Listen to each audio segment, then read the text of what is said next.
Hey guys, I hope you're hungry. Welcome back to Full Instance. My name is Jericho, and we're continuing with this attempt of the Ice Cave Survival Map and our review of Fastlane. I'm joined once again by Chris.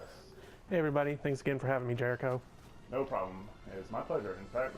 Okay, so we've covered the first half, basically the undercard of the pay-per-view. So the next big match was Brie versus Charlotte.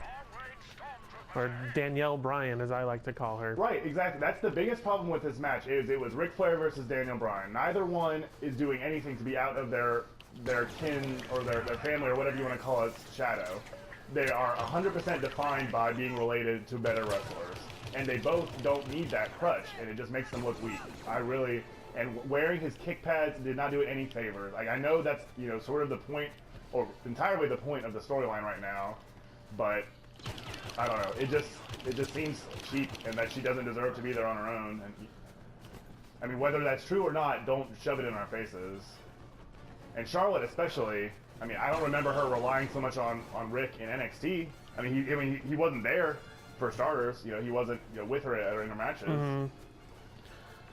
I would definitely agree with you completely on Brie. Literally the entire reason she's getting a title match is because Daniel Bryan retired. Right. Like they don't even try to hide that in the storyline. Mm-hmm. Charlotte, I think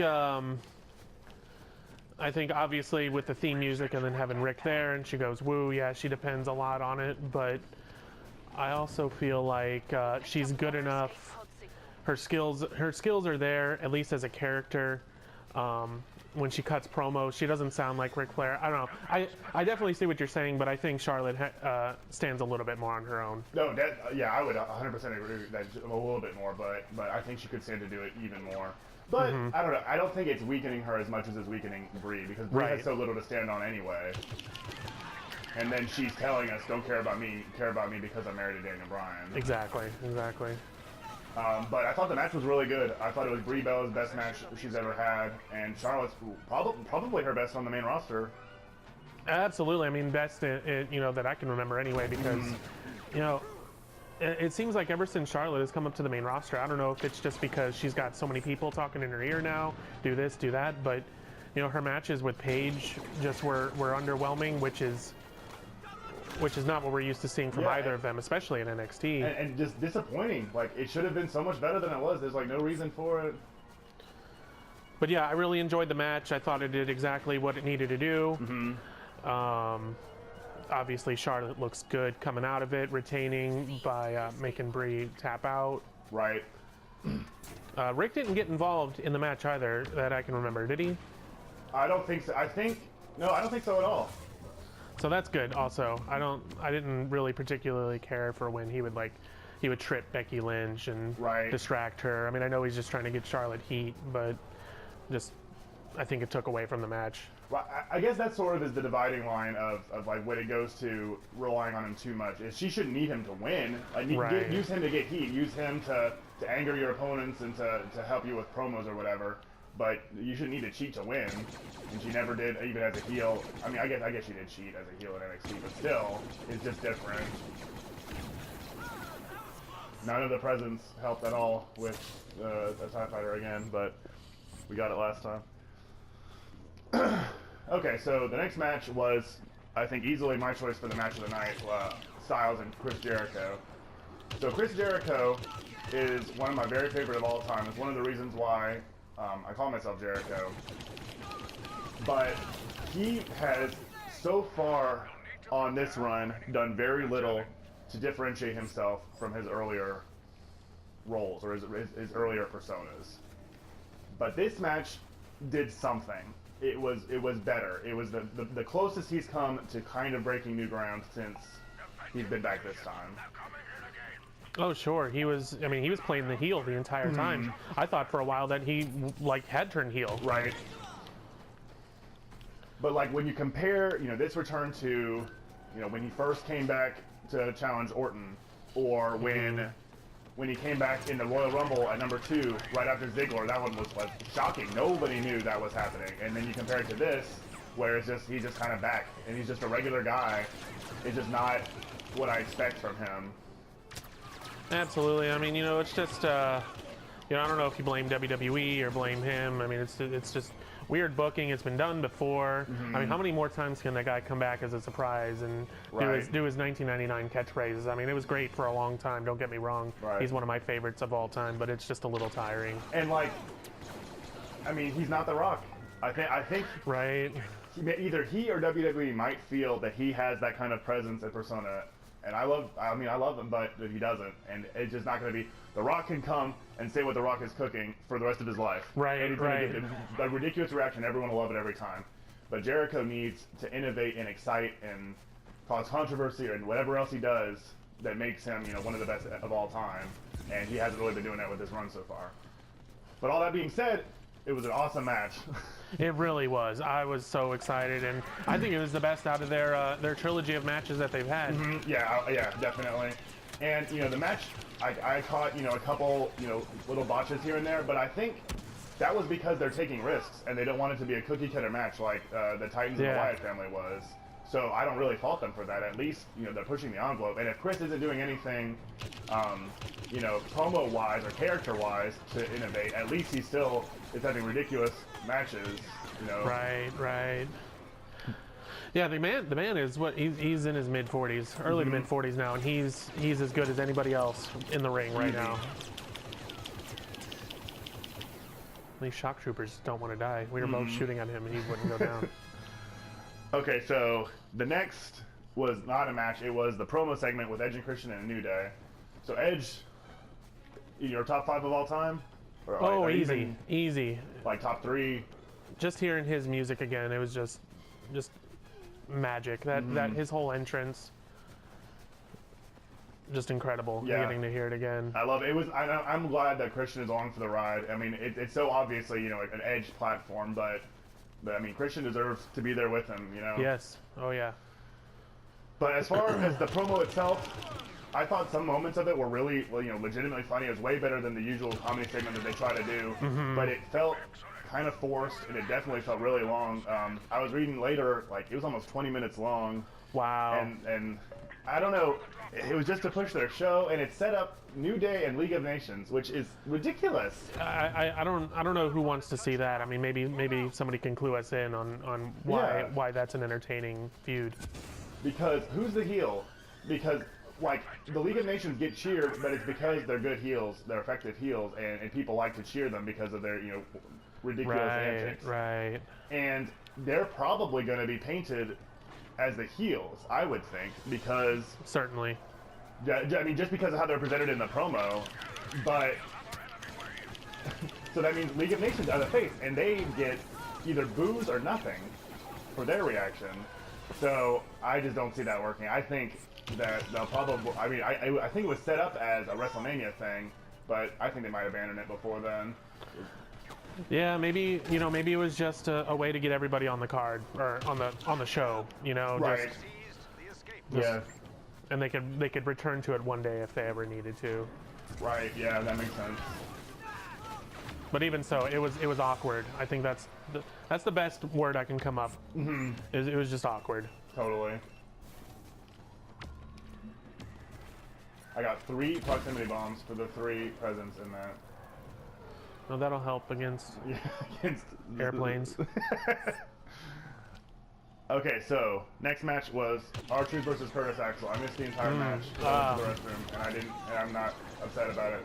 R-Truth and Goldust is a stupid idea, and I don't know. Sorry, Jericho. Just talking about it made me want to go to the bathroom. Yeah, exactly.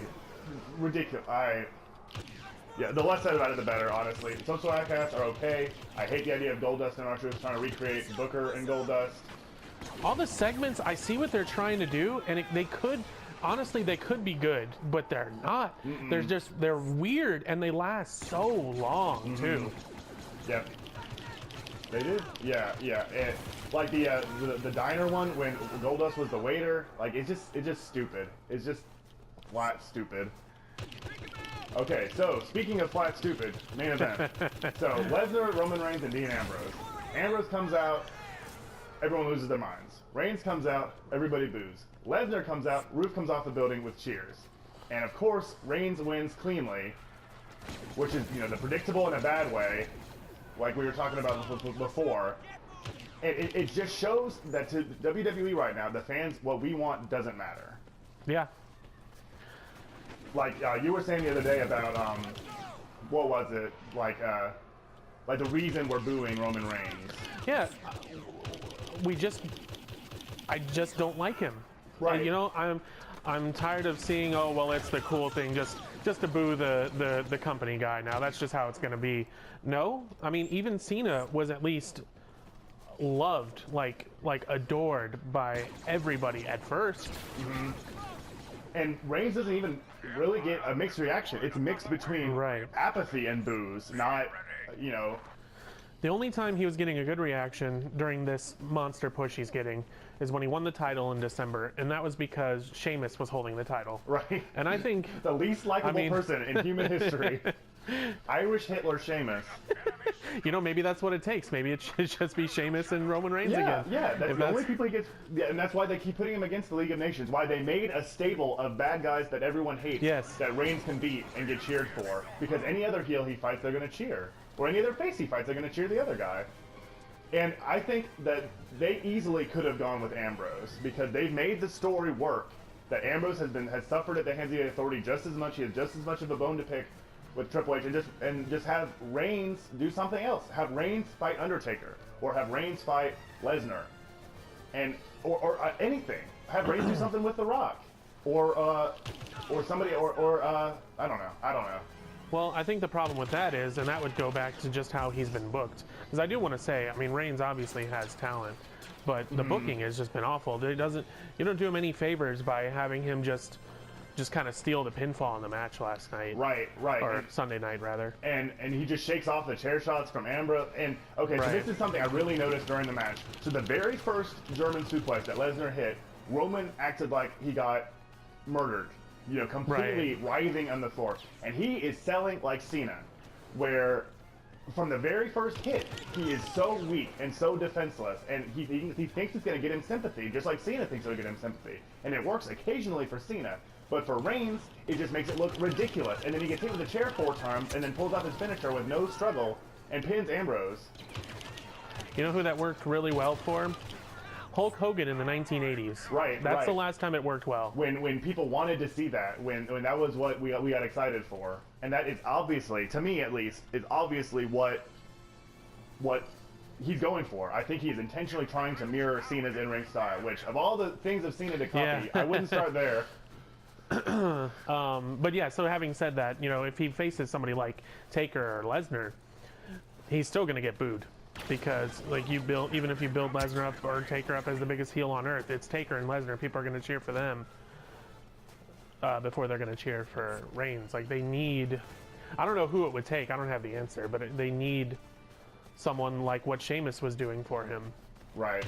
They don't need someone like Sheamus, but they need what Sheamus was doing for him. Right, what Sheamus's character brought to the table. As far as the match itself is concerned, I really liked Ambrose's position in the match because, you know, they talk about, oh, he's crazy, lunatic fringe and all that, but him, you know, picking fights with Lesnar and doing whatever it took and not being afraid of him, that's showing that he's willing to do what it takes and is crazy and is a wild card. Not pushing a hot dog cart, you know, not eating popcorn with Kevin Owens. I hadn't even thought of that. Like, that really does. They've done a really good job of making him seem like a crazy guy. Like, oh my gosh, he's picking a fight with these guys? Look at him. He's nuts. Right, yeah. And look at the size of them. And he keeps coming back for more. Mm-hmm. And the Shield powerbomb through the table was really cool, or they did it twice. But, and then they buried Lesnar under it. I thought that was great. Mm-hmm. But that really further pushed it home that it was basically a 2-on-1 match almost the entire time. And if I'm a casual fan, I'm saying, well, why? I mean, Lesnar, that wasn't fair. Why doesn't Lesnar get to fight Triple H? He deserved to win. Right. He got beaten up by 2 guys the whole time and almost won, and then they attacked him with a chair. That's against the. I mean, of course it's no DQ, but it's against the rules. You know, like that's not right. That's not, you know, gentlemanly or whatever you want to call it. Yeah, you know, it's just. No, you're absolutely right. I actually don't have anything there. I have no follow-up. No, overall, I really did enjoy the match. I thought it was very. I was entertained the entire time, Yeah, all the way up to the end. Right, yeah. Besides Styles and Jericho, it was my favorite. So, but this kind of leaves me with the impression it's going to be a smart crowd at WrestleMania again. And again, Yeah. Reigns, was going to be victorious at the end of the pay-per-view to deafening boos. Yep. And they're choosing this. This is what they want. This is what they know is going to happen. Like this gets, repeated so often. It's such a cliche, but okay, definition of insanity is doing the same thing time and again, expecting different results. But it's true. They're crazy to think that this is going to work. How are they going to make him a sympathetic face that people want to get behind when we have decided who the better options are for them in a month? Well, I guess they figure if anyone can do it, it's Triple H. Yeah, I guess. True. I mean, maybe it won't go on last. Think they could do something big enough to warrant not putting that match on last? maybe, but I would almost hate that for different reasons. Like, why is the title match? And it's weird, but I don't even know if they still say it, but they used to always talk about, the winner of the Royal Rumble gets the main event of WrestleMania, and when it doesn't go on last, it's weird to me. And I know, the Rumble was weird because it was just for the title this year, but still, like when Del Rio won the Rumble and then fought Edge, right? And that was the first match on the show. Like, that's weird. Like, I think, I know it's about getting the title match at WrestleMania, but it should also, get pride of place, because you had to do such an ordeal to get there in the first place. And again, this year isn't the best example, but still. But yeah, maybe that would be a good way around the problem that, whatever they can do whatever they want, because that's not, what they're going to be left with. The Imperials are preparing for another assault. Who can say? Who can say, indeed. And I guess that'll do it for us. Who can say is our consensus on Fastlane and the road to WrestleMania. So thanks so much to Chris again for joining us. I hope you all enjoyed. If you did, leave a like and a comment. If you didn't, dislike, and let me know how I can improve things in the future. If you want to see more of these coming, we have War Stories every Tuesday and Thursday. Hit that subscribe button so you don't miss it. And that's going to do it for us today. I'm Jericho, and for Full End Sense, I hope you guys are